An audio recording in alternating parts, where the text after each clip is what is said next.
Boa noite, meu irmão. Boa noite, minha irmã. Boa noite, família da Igreja Cristã Nova Vida em Olaria. Nós estamos aqui reunidos em mais uma quinta-feira para o nosso culto de oração e pregação da palavra. Como vocês sabem, às 19h30 nós nos reunimos numa sala virtual de oração e agora nós nos colocamos diante das Escrituras para ouvirmos a exposição do texto bíblico. E nessa noite eu quero convidar você a abrir a sua Bíblia no Evangelho de Marcos, capítulo de número 15. Evangelho de Marcos, capítulo de número 15, nós vamos ler os versículos 40 até o de número 47. Evangelho de Marcos, capítulo 15, versículo de número 40, nos diz assim a palavra do Senhor. Algumas mulheres estavam observando de longe. Entre elas estavam Maria Madalena, Salomé e Maria, mãe de Tiago, o mais jovem, e de José. Na Galileia, elas tinham seguido e servido a Jesus. Muitas outras mulheres que tinham subido com ele para Jerusalém também estavam ali. Era o dia da preparação, isto é, a véspera do sábado. José de Arimateia, membro de destaque do Sinédrio, que também esperava o reino de Deus, dirigiu-se corajosamente a Pilatos e pediu o corpo de Jesus. Pilatos ficou surpreso ao ouvir que ele já tinha morrido. Chamando o centurião, perguntou-lhe se Jesus já tinha morrido. Sendo informado pelo centurião, entregou o corpo a José. Então, José comprou um lençol de linho, baixou o corpo da cruz, envolveu-o no lençol e o colocou no sepulcro cavado na rocha. Depois, fez rolar uma pedra sobre a entrada do sepulcro. Maria Madalena e Maria, mãe de José, viram onde ele fora colocado. Curve sua cabeça, vamos orar. Senhor Deus e Pai, nós te agradecemos por mais uma noite que nos concede a graça de estarmos reunidos como igreja. Ainda que cada um no seu lar, nesse momento, nesse período, para cultuarmos a Ti, Senhor. Te agradecemos pelo momento que estivemos juntos em oração. E nessa hora nós pedimos que o Teu Espírito Santo possa falar conosco através desse texto. Que o Senhor possa nos despertar para sermos testemunhas fiéis, corajosas e ousadas, Senhor. Pregando a mensagem do Evangelho e Cristo crucificado para a salvação de todo aquele, de toda aquela que nele crê. Em nome de Jesus, nós oramos e te pedimos isso. Amém. Meus irmãos e minhas irmãs, nós estamos prosseguindo nessa série de mensagens intitulada O Evangelho de Marcos para uma Igreja Missional e nós temos visto que Jesus convoca a sua igreja para a ação missional como resposta à fé. Ao longo dessa série de pregações, nós percorremos o Evangelho de Marcos até chegarmos muito próximos ao final, onde Marcos alcança o ponto máximo, o ponto alto da sua narrativa, que é a crucificação de Jesus Cristo, o Filho de Deus. Vejam vocês, a cruz ela é o símbolo do cristianismo. Hoje ela é usada como adereço em pingentes, ela é estampada em cartazes, roupas, ela está nas fachadas e nos púlpitos da igreja, de igrejas como essa que a gente tem aqui no púlpito da nossa igreja, atrás de mim. Mas a cruz, ela era o símbolo de morte, sofrimento e vergonha quando Jesus foi crucificado. A cruz era o símbolo da morte mais cruel, destinada aos piores criminosos, aos escravos e àqueles que não tinham cidadania romana. Ao ponto de ser considerado inaceitável até mesmo imaginar um cidadão romano crucificado. Uma pessoa, ela agonizava na cruz por horas e dias, e depois de morrer, ela continuava lá para apodrecer. E isto era feito a fim de que servisse de lembrete do destino daqueles que ousassem se rebelar contra o Império. Vejam, ainda hoje, eu preciso ter muita prudência para descrever os detalhes de uma crucificação e até eu me sinto no dever de omitir alguns aspectos desse processo que levava àquela que era considerada a pior morte. Agora, imagine as pessoas naquele tempo. É por isso que os evangelhos, eles não descrevem o horror da crucificação. Como Marcos fez aqui. Se você olhar comigo o versículo de número 24 desse capítulo 15, você vai ver que Marcos simplesmente diz: e o crucificaram.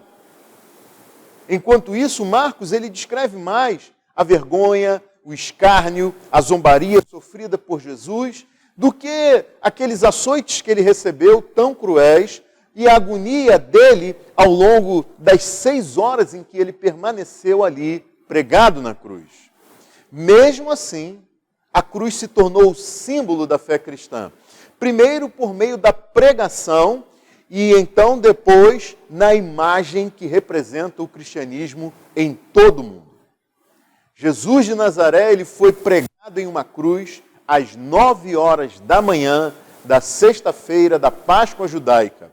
Ao meio-dia, uma escuridão tomou toda aquela região e permaneceu aquele local em trevas até as 3 horas da tarde. Jesus foi crucificado debaixo da acusação de ser o rei dos judeus. Isso era verdade, mas ele, como muitos poderiam imaginar, não foi crucificado por ser um revolucionário, por ser o líder de uma insurreição contra o Império Romano, não. Conforme descreve o apóstolo Pedro, fazendo menção ao texto de Isaías, capítulo 53, versículo 9, ele não cometeu pecado algum e nenhum engano foi encontrado em sua boca.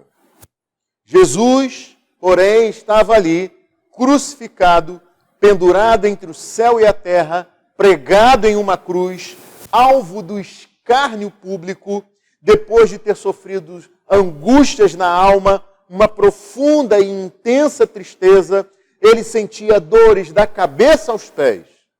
E tudo isso por causa dos pecados de muitos, que ele veio salvar, que ele veio dar a sua vida e salvar da condenação eterna.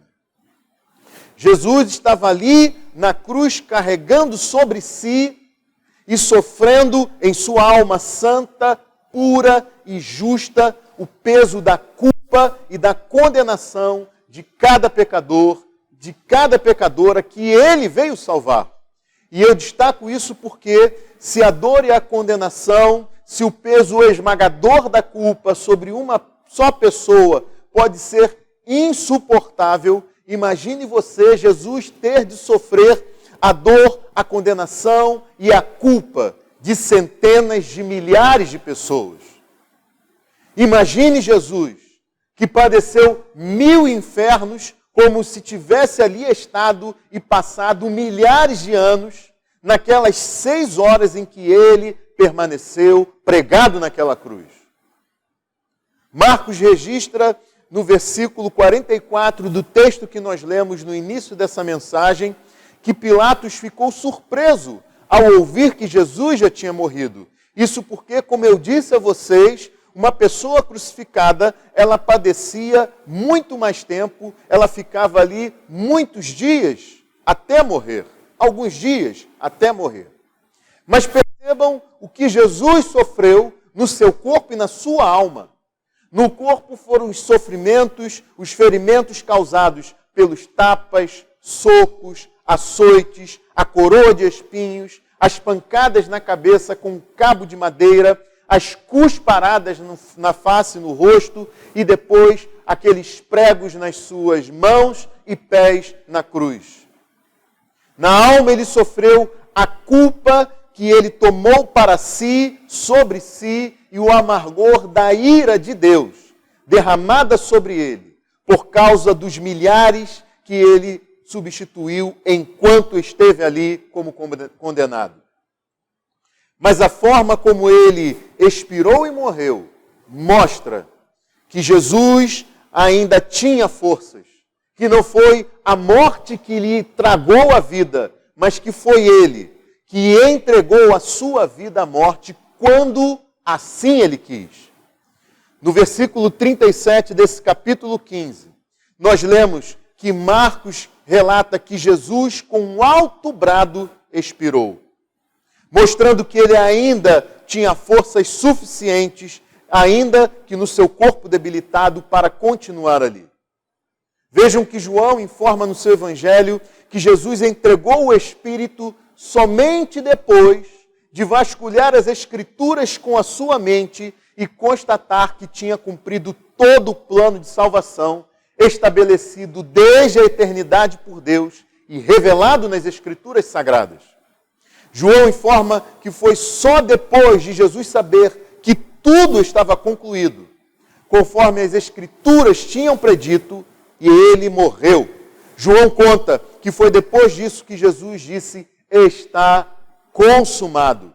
E daí ele curvou a sua cabeça e entregou o Espírito. Lucas conta no seu evangelho que antes de morrer, Jesus disse: Pai, em tuas mãos entrego meu Espírito.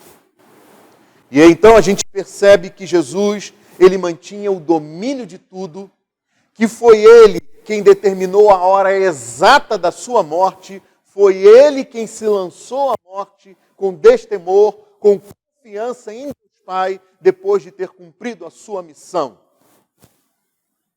E vejam, nós lemos no início dessa pregação a narrativa de Marcos da presença de algumas mulheres assistindo, presenciando aquilo, observando de longe a crucificação de Jesus.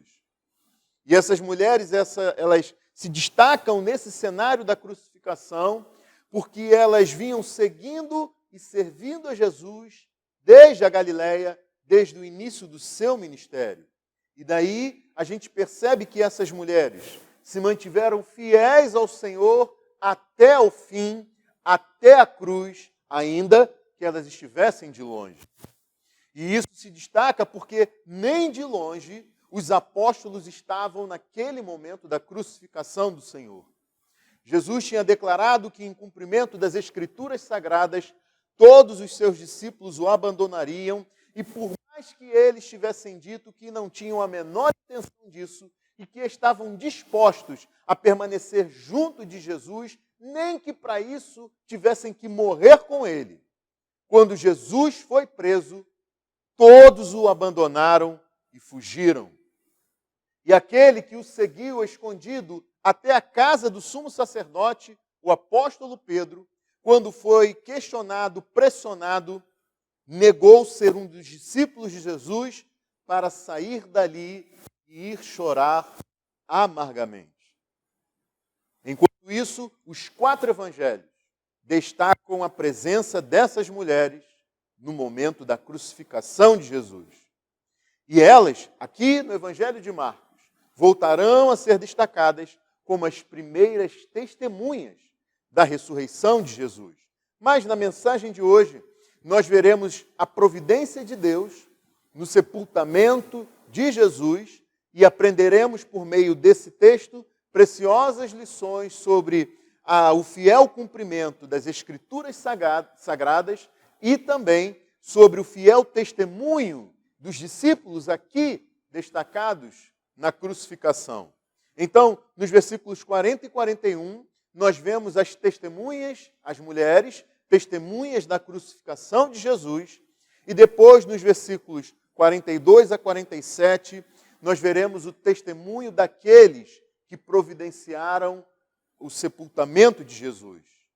E daí, na mensagem de hoje, nós veremos o poder da cruz. É o testemunho cristão. Nós veremos que o poder da cruz é o testemunho cristão. Então vamos às testemunhas da crucificação de Jesus. Vejam aí comigo que no versículo de número 40, Marcos destaca algumas mulheres. Diz assim: algumas mulheres estavam observando de longe. Entre elas estavam Maria Madalena, Salomé e Maria, mãe de Tiago, mais jovem, e de José.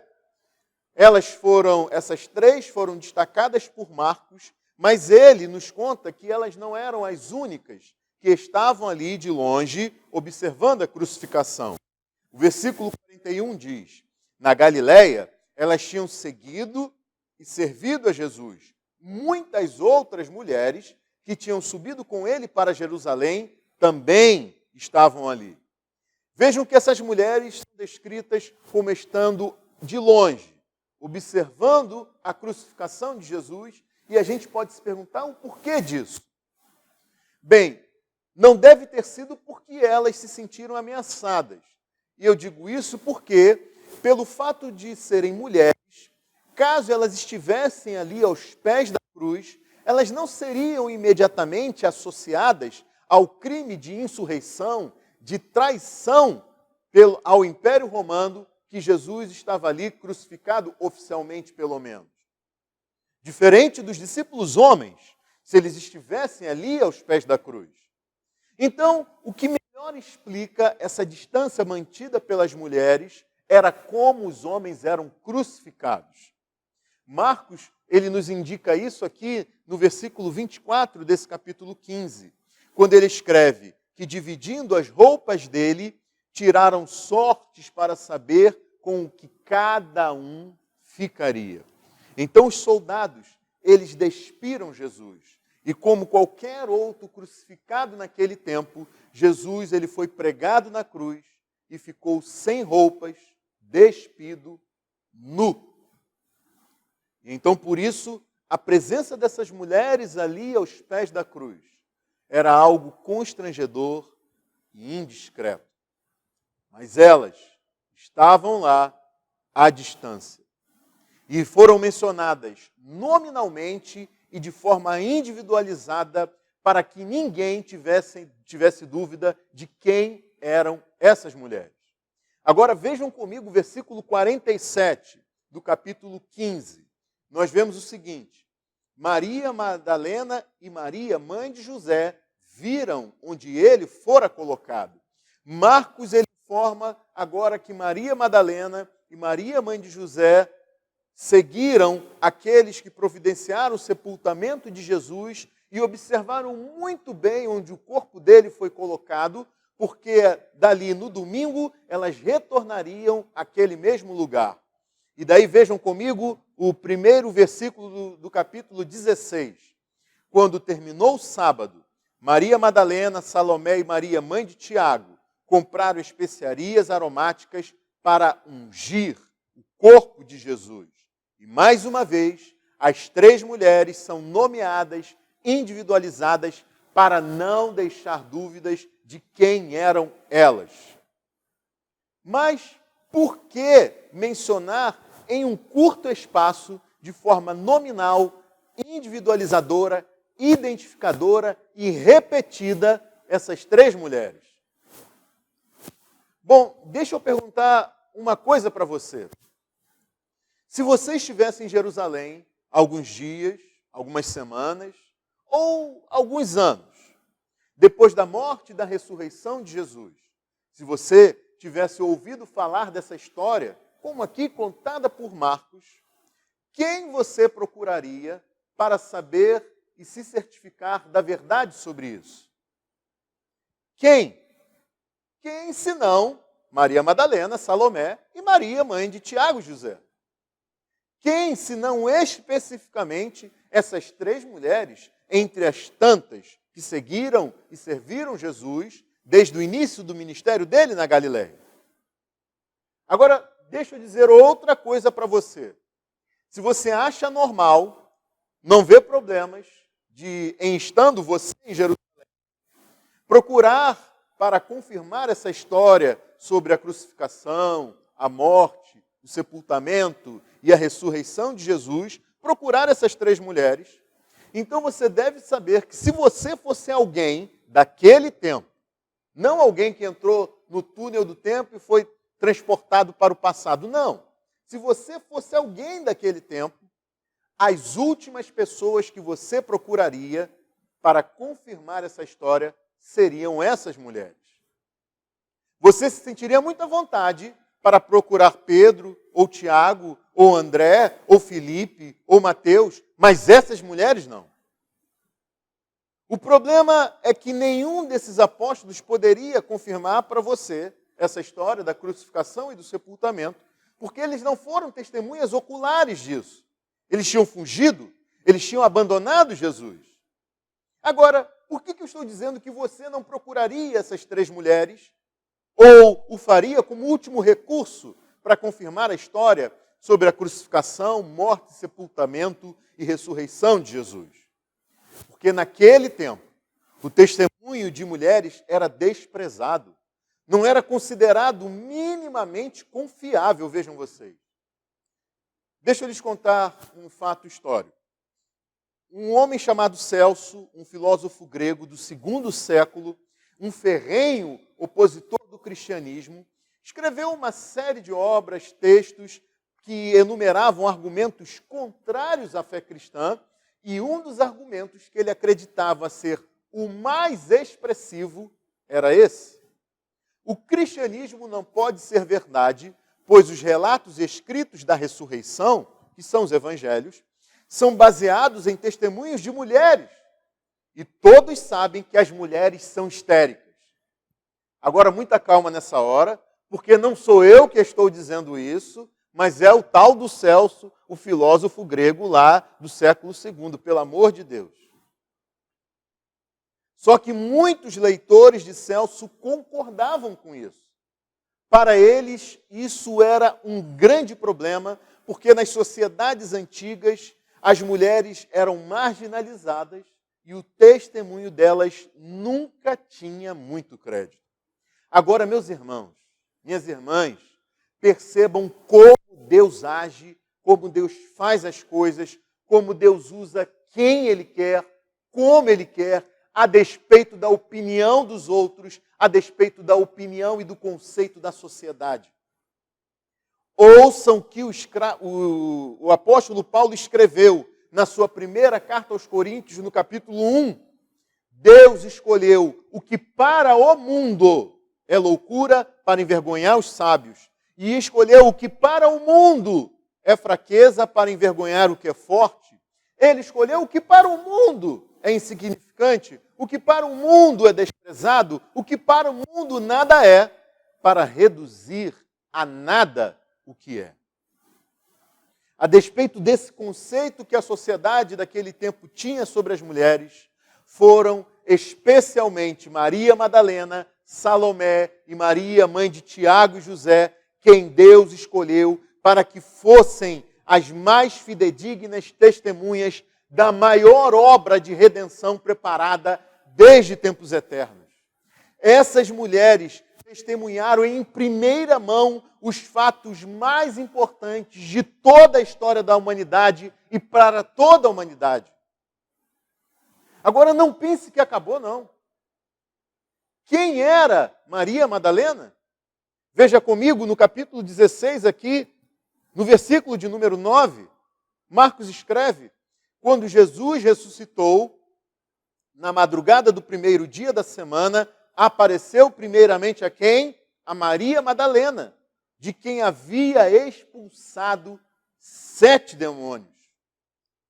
Essa Maria era da cidade de Magdala, por isso ela era chamada de Madalena, e essa mulher tinha sido uma endemoniada. E põe endemoniada nisso. Foram essas mulheres que Deus, por seu propósito determinado, pelo seu pré-conhecimento, designou para que fossem as testemunhas dos fatos mais importantes de todos os tempos para toda a humanidade, para os fundamentos da fé cristã. E daí a gente aprende, primeiro, que Deus é poderoso para salvar quem Ele quer, qualquer tipo de pessoa, boa ou má, homem ou mulher, e usar essa pessoa como sua fiel testemunha. Gente como os crentes da igreja em Colossos, a quem Paulo escreveu reconhecendo que eles tinham vivido em imoralidade sexual, indecência, tinham sido cobiçosos, idólatras, tinham alimentado sentimentos de ódio e usado linguagem indecente no falar, mas foram transformados por meio do poder da cruz e se tornaram fiéis testemunhas. E então a gente aprende que Deus usa pessoas com esse histórico para que sejam suas testemunhas. Alguns com pouca instrução, outros sem poder político, econômico, social, mas todas, salvos por meio da fé, por meio da loucura da pregação, por meio de Jesus Cristo e esse crucificado. Por isso, meu irmão, minha irmã, para Deus não importa quem você foi, mas sim quem você é hoje, por meio da fé em Jesus Cristo. Para Deus não importa a sua classe social, a sua formação educacional, mas sim quem você é hoje por meio da fé. Importa que você não se envergonhe e pregue o Evangelho, porque o Evangelho é o poder de Deus para a salvação de todo aquele que crê. O poder da cruz é o testemunho cristão. E ninguém precisa ter estado perto ou longe da cruz para que creia e seja uma testemunha. Os apóstolos não estiveram aos pés da cruz, mas eles foram testemunhas fiéis, foram pregadores do ministério da cruz. O apóstolo Paulo não esteve aos pés da cruz, na verdade, nesse tempo ele era inimigo da igreja, inimigo de Cristo, inimigo da cruz. Mas a sua pregação sempre esteve centrada em Jesus e este crucificado. E daí então hoje você precisa ouvir o que Jesus disse ao apóstolo Tomé depois da ressurreição, quando Tomé se recusou a reconhecer, a aceitar a ressurreição de Jesus. E então Jesus disse para ele: porque você me viu, você creu, felizes são os que não viram, mas assim mesmo creram. Eu e você hoje, nós somos felizes. Não vimos, não estivemos aos pés da cruz, mas podemos ser fiéis testemunhas do crucificado. Mas eu quero destacar também aqueles que se encheram de coragem e agiram com destemor para que Jesus tivesse um sepultamento digno e, ao agir assim, eles cumpriram o que as Escrituras Sagradas tinham predito.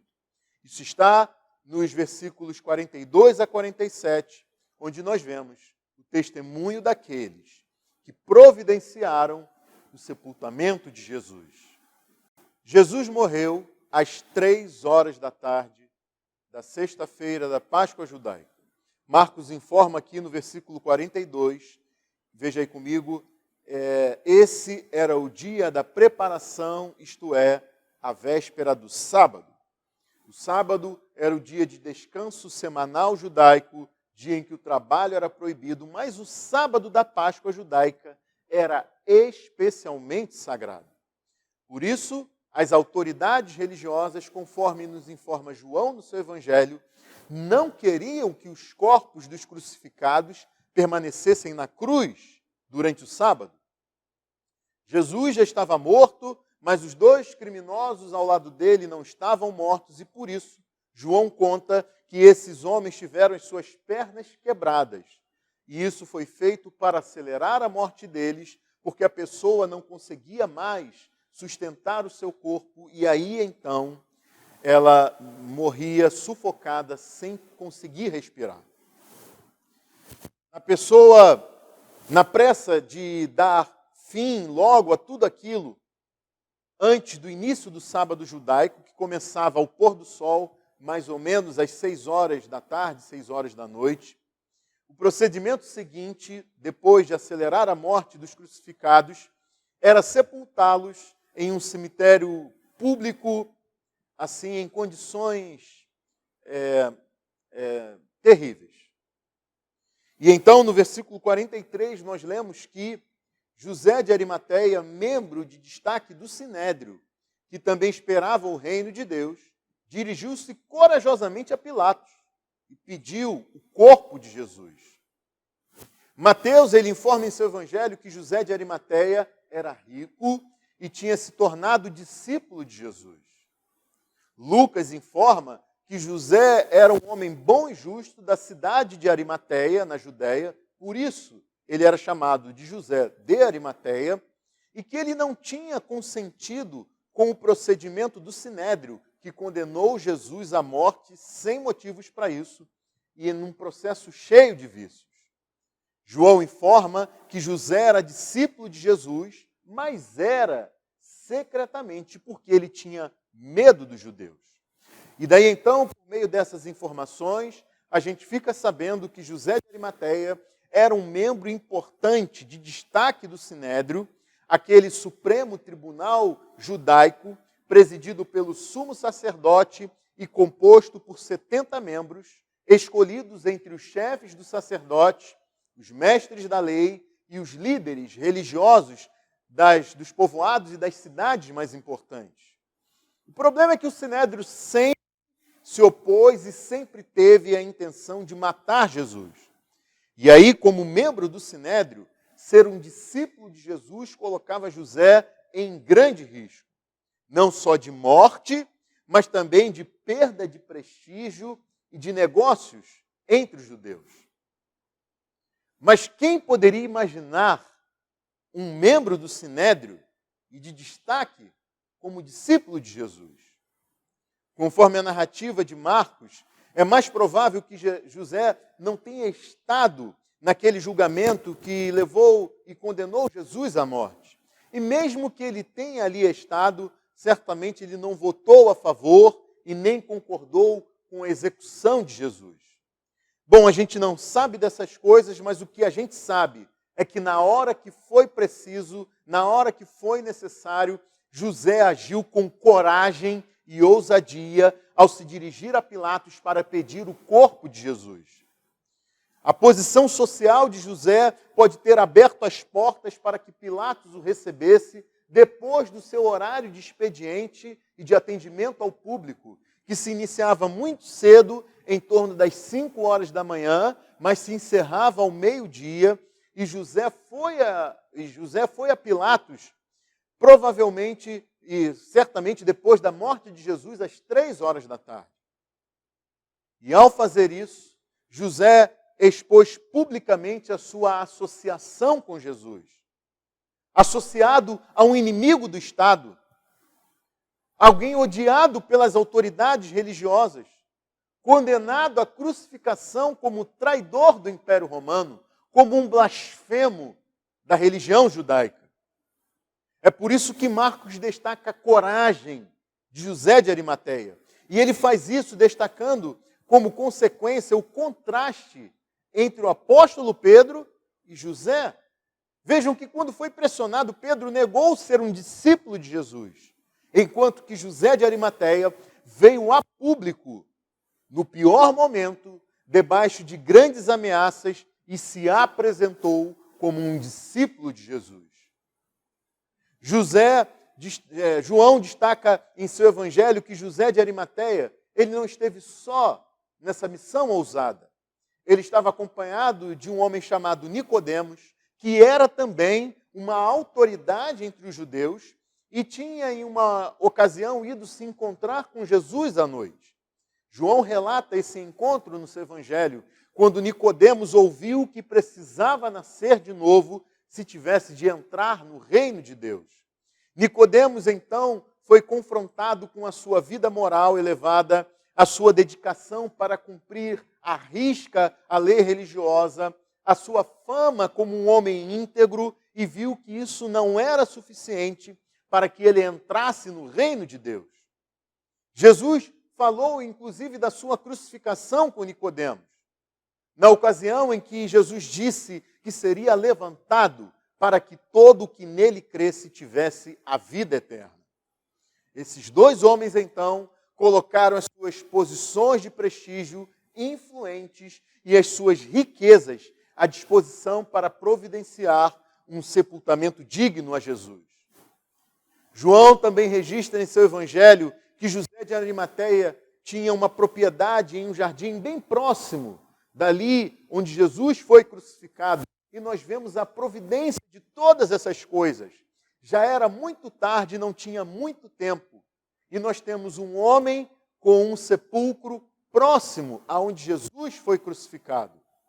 José tinha mandado escavar na rocha um sepulcro novo e ninguém tinha sido ainda colocado ali. Era um jazigo familiar novinho. E aí eu fico pensando, quando que José imaginou que isso aconteceria? Quando mandou escavar aquele jazigo na rocha. Além disso, nós vemos a associação de José de Arimateia com Jesus ganhando mais destaque, porque ele cedeu um túmulo da sua família para que Jesus fosse ali sepultado. Um túmulo onde ninguém ainda tinha sido colocado. E essa era uma afronta maior ainda ao Sinédrio. Ainda que os princípios morais judaicos determinassem o sepultamento do pior criminoso e até dos inimigos, o corpo de um condenado como Jesus, maldito, desonrado, deveria ser colocado de qualquer jeito em um cemitério público só para cumprir as normas, mas nunca em um túmulo familiar. E daí nós vemos que, apesar da hora adiantada e daquilo que podia ser feito, Deus já havia providenciado os meios para que o corpo de Jesus tivesse um sepultamento digno. E eu digo Deus, porque no livro do profeta Isaías, no capítulo 53, versículo 9, o mesmo texto que eu disse que Pedro menciona, um texto escrito 700 anos antes de Jesus ter nascido, está escrito uma profecia sobre o Cristo, dizendo que foi-lhe dado um túmulo com os ímpios e com os ricos em sua morte. Então, mesmo tendo sido condenado e morto à vista de todos como um ímpio, como um maldito, como um dos piores criminosos, como um excluído do povo de Deus, Jesus foi sepultado em um lugar de honra, um lugar nobre, um lugar de gente rica. E não só isso. João conta para a gente que Nicodemos levou 34 quilos de especiarias aromáticas para preparar o corpo de Jesus, conforme os costumes judaicos daquele tempo, para o sepultamento. E isso era uma quantidade tão grande que só os reis recebiam no sepultamento um tratamento como esse que foi dado a Jesus, ao corpo de Jesus. Então vejam que, apesar das circunstâncias contrárias, na crucificação, quando foi colocada uma placa acima da cabeça de Jesus, onde estava escrito Jesus Nazareno, o Rei dos Judeus, também quanto no sepultamento dele, quando a quantidade de especiarias aromáticas usadas foi aquela digna de um rei, Deus providenciou que, apesar dessas circunstâncias adversas, vexatórias, indignas, o seu Filho unigênito fosse exaltado. Jesus foi grandemente humilhado ao se tornar homem, morrer na cruz, mas o apóstolo Paulo escreveu na sua carta aos Filipenses, no capítulo 2, por isso Deus o exaltou à mais alta posição e lhe deu o nome que está acima de todo nome, para que ao nome de Jesus se dobre todo o joelho nos céus, na terra e debaixo da terra, e toda língua confesse que Jesus Cristo é o Senhor, para a glória de Deus Pai.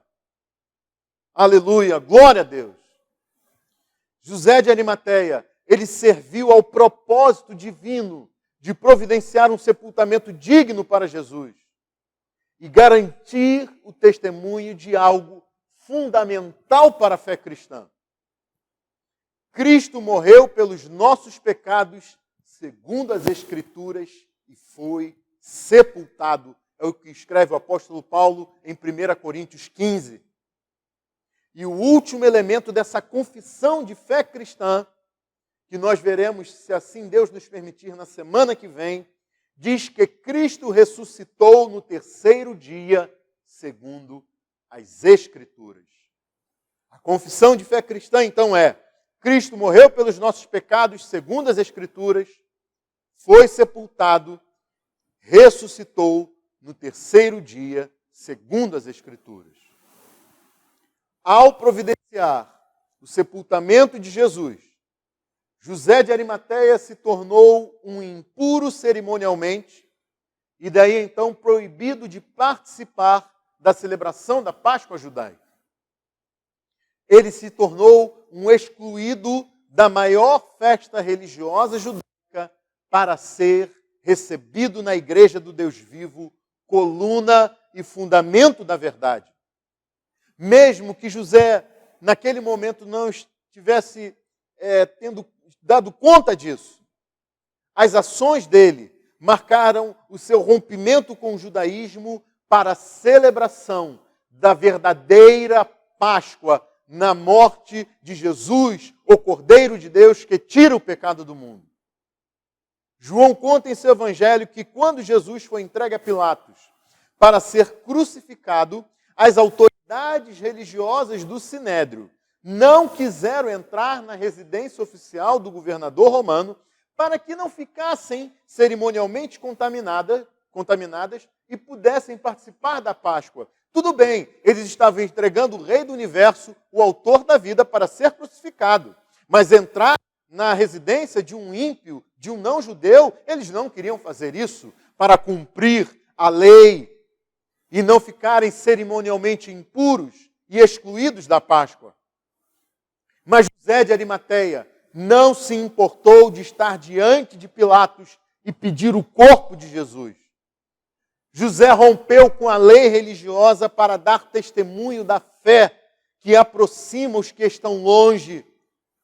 A fé que sela a paz de Cristo, dos homens com Deus e uns com os outros. A fé que derruba os muros de inimizade mediante o sangue de Jesus Cristo. A morte de Jesus mudou a disposição de José de Arimateia em relação à sua fé pública. Assim como a ressurreição de Jesus mudaria a disposição dos demais discípulos. O enchimento do Espírito Santo desses discípulos transformaria aqueles homens tímidos, escondidos, como transformaria esses homens em proclamadores destemidos, testemunhas do Evangelho de Jesus Cristo em Jerusalém, em toda a Judéia, Samaria e até os confins da terra. E hoje, quem crê em Jesus como seu Salvador e Senhor, quem o recebe em sua vida como Salvador e Senhor, o faz por meio da fé somente nele, o Cristo, aquele que morreu pelos pecados, segundo as Escrituras, foi sepultado e ressuscitou ao terceiro dia, segundo as Escrituras. E essa pessoa tem então a sua vida transformada pela ação do Espírito. Ela é selada, ela é cheia do Espírito Santo e ela é comissionada para ser uma testemunha de Cristo. Ela é capacitada para pregar o Evangelho e crescer no discipulado com outros crentes. Daí, se você, meu irmão, minha irmã, é uma pessoa como essa, então o que lhe falta para que você seja uma testemunha destemida de Cristo? O que falta para que você pregue o Evangelho, para que você anuncie a mensagem da cruz e do crucificado? O que é que lhe falta? O que você teme? Percebam que as 3 mulheres que foram testemunhas, em primeira mão desses fatos mais importantes, fundamentais da fé cristã, também foram aquelas que acompanharam o ministério de Jesus desde o início, lá na Galileia. E vejam que, nesse sentido, elas tinham todas as qualificações exigidas para um apóstolo. Mas nenhuma delas foi reconhecida no ministério apostólico. E eu estou dizendo isso para mostrar que você não precisa de um título, você não precisa de um reconhecimento na estrutura organizacional de uma igreja local para que você seja uma testemunha verdadeira e ousada de Cristo. Você não precisa de uma qualificação reconhecida para ser uma testemunha fiel e verdadeira de Jesus. E observe outra coisa. Entre aquelas 3 mulheres, nós tínhamos Maria Madalena, de quem Jesus tinha expulsado 7 demônios, mas nós também tínhamos uma outra Maria, de quem a gente nada mais sabe a não ser que ela era mãe de Tiago e José. Mas perceba, o testemunho de Maria Madalena não era maior, não era mais importante, não era mais impactante, não era mais confiável do que o testemunho de Maria, mãe de Tiago e de José. E eu estou dizendo isso para que você perceba que você não precisa ter sido um grande pecador, uma grande pecadora, membro de uma religião qualquer. Você não precisa ter tido experiências com ocultismo, ter tido uma libertação de uma legião de demônios. Você não precisa ter sido o maior ateu de todos os tempos, que foi convertido à fé cristã, o maior opositor do cristianismo, para que o seu testemunho do Evangelho de Cristo tenha algum peso. Você não precisa disso. E sabe por que eu digo isso? Porque o peso e a importância do seu testemunho não está na sua experiência de transformação de vida, e sim na morte e na ressurreição de Cristo, que livra da morte e da vida eterna quem nele crê. O poder da cruz é o testemunho cristão, não as suas experiências antes da sua conversão. E o que eu acabei de dizer deve ser ouvido com maior motivação para os adolescentes e jovens que foram criados na igreja, que são criados na igreja. Veja, você não precisa ficar com várias pessoas, você não precisa participar de uma rave, você não precisa usar as drogas mais pesadas, você não precisa chegar doidão em casa para que você tenha um testemunho. Você sabe por quê? Porque foi Jesus quem tomou sobre si a culpa por pecados piores do que esse, para libertar do peso esmagador da culpa e do poder do pecado quem nele crê. O poder da cruz é o testemunho cristão. Minha oração é que nós sejamos então despertados para essa convocação de Jesus para a ação missional como resposta à fé. E que você, meu amigo, minha amiga, pense seriamente. O que motivaria pessoas a pregarem sobre um instrumento de tortura e morte mais cruel? Pregarem sobre o crucificado com tanto destemor e ousadia, sabendo que estavam anunciando uma mensagem mortal, vergonhosa, desprezível, que colocava a vida dessas pessoas em risco. Meu amigo, minha amiga, somente algo poderoso, real, verdadeiro e transformador podia fazer isso com alguém. E na verdade não foi algo, mas foi alguém que esteve morto e ressuscitou e foi visto pelas mulheres, por Pedro, pelos 12 apóstolos, depois por mais de 500 irmãos de uma só vez. E depois foi visto por mim, Paulo. É o que escreve o apóstolo Paulo na sua carta aos Coríntios, no capítulo 15. Aquele que foi transformado de perseguidor da igreja para perseguido por causa da sua fé em Cristo. Então que você, meu amigo, minha amiga, enxergue que Cristo sofreu e morreu, a fim de que pessoas como você pudessem receber de graça, sem merecimento, o perdão dos seus pecados e a vida eterna por meio da fé somente no crucificado. E eu encerro com as palavras escritas pelo apóstolo Paulo em 2 Coríntios, capítulo 5, versículos 17 a 21. Se alguém está em Cristo, ouça, se alguém está em Cristo, é nova criação. As coisas antigas já passaram e eis que surgiram. Tudo isso provém de Deus, que nos reconciliou consigo mesmo por meio de Cristo e nos deu o ministério da reconciliação. Ou seja, que Deus em Cristo estava reconciliando consigo o mundo, não levando em conta os pecados dos homens, e nos confiou a mensagem da reconciliação. Portanto, somos embaixadores de Cristo, como se Deus estivesse fazendo seu apelo por nosso intermédio. por amor a Cristo, lhes suplicamos, reconciliem-se com Deus. Deus tornou pecado por nós aquele que não tinha pecado, para que nele nos tornássemos justiça de Deus. Curve sua cabeça, feche seus olhos, vamos orar. Ó Deus Todo-Poderoso, nós te louvamos e te agradecemos, Senhor, por Cristo Jesus, que foi crucificado, morto, sepultado e ressuscitou ao terceiro dia para nos dar vida e vida eterna, como um presente merecido, Senhor.